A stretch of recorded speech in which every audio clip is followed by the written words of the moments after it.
Okey, ini brepet yang baru. Okey, ini brepet yang lama. Okey, dekat brepet yang lama mesti ada besi ni kan.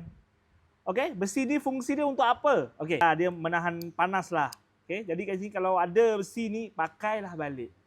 Jangan tak pakai, okey. Kalau tak pakai hilang tak apalah. Ini kalau ada pakai balik, okey.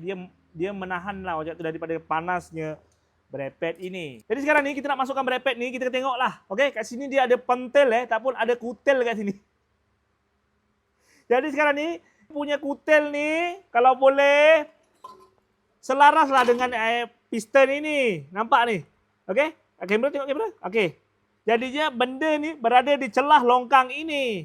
Jangan sampai terkeluar. Nanti tersengat itu brepet. Okey, dapat tu Jadinya kita sebelum masuk tu kita kasih gosok dulu. Bagi dia kenal sesama dia.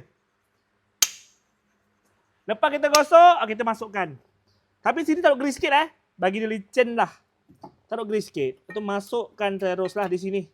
Ngam. Okey, ini pun sama. Taruh grease sikit. Okey, jangan taruh banyak, taruh agak-agak aja. Okey, taruh agak-agak aja. Jangan taruh banyak, taruh agak-agak aja.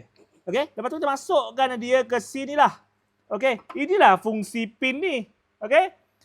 Fungsi pin ni biar jangan dia bergoncang Jadi kita masukkan balik skrunya lah.